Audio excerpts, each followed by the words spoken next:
Okay, so let's jump right into this. We're talking about Hanuman Jayanti, a huge festival that celebrates one of Hinduism's most beloved figures. But there's this really fascinating puzzle right at the heart of it all, one that tells us so much about India's incredible diversity. So, right off the bat, here's the big question. How can one hero have so many birthdays? I mean, it seems like a total contradiction, right? But as we're about to see, the answer reveals this amazing story of unity in diversity. So let's start with the date you've probably heard of the most. Yeah, so for a huge part of North India, the big day is Chaitra Purnima. That's the full moon day in the Hindi month of Chaitra. But before we get into why other places do it differently, we really need to get to know the hero of the story himself. To crack the case of all these different birthdays, we gotta ask, who is Hanuman, and why is his birth such a big deal everywhere?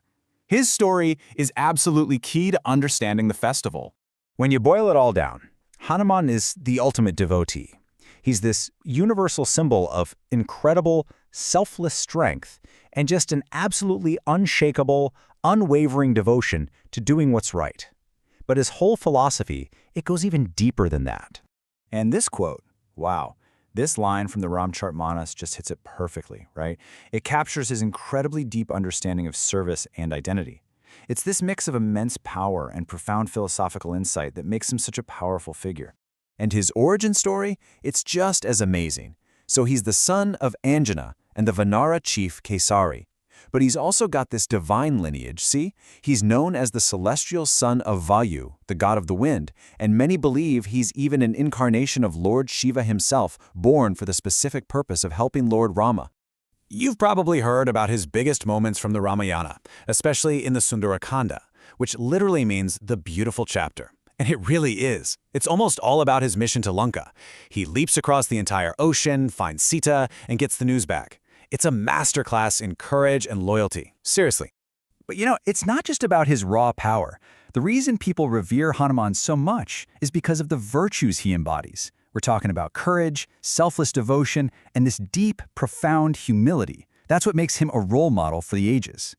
So, we know what he stands for, and these virtues are celebrated all over the country, which, you guessed it, brings us right back to our puzzle. Because while the dates might be all over the map, the celebrations themselves share so many common threads. No matter where you are in India, you'll see a lot of the same beautiful customs. People flock to temples for prayers, they receive blessed food called prasadam, and they apply sindoor, that red vermilion, from Hanuman's idol to their own foreheads. Reciting texts like the famous Hanuman Chalisa is huge, and so is fasting and doing acts of charity.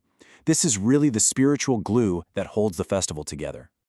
And here it is. This is where the puzzle really takes shape. Take a look.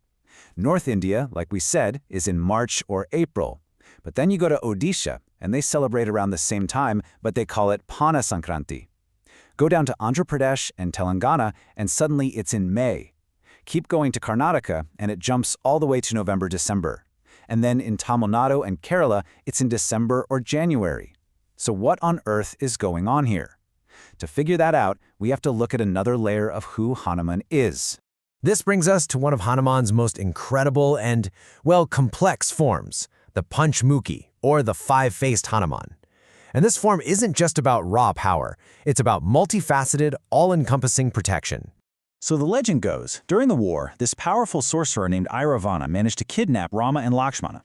Ravana's life force was cleverly hidden in 5 different lamps, all facing different directions, and the only way to defeat him was to put them all out at the exact same time. To do this, Hanuman manifested this incredible 5-faced form. And each face is there for a reason, a specific kind of protection. Facing east, you have Hanuman himself, for purity. To the south is Narasimha, the lion man avatar of Vishnu who crushes fear. To the west is Garuda, the eagle, warding off all things negative. To the north is Varaha, the boar, for prosperity. And facing straight up is Hayagriva, the horse, for knowledge and liberation. It's like a complete 360-degree shield of divine power. Okay, so this idea of him being so multifaceted, it's the key. With all that in mind, let's finally put the pieces together and solve this birthday puzzle once and for all. And the answer, it turns out, is both really simple and incredibly profound. The different dates, they're not a mistake or a contradiction.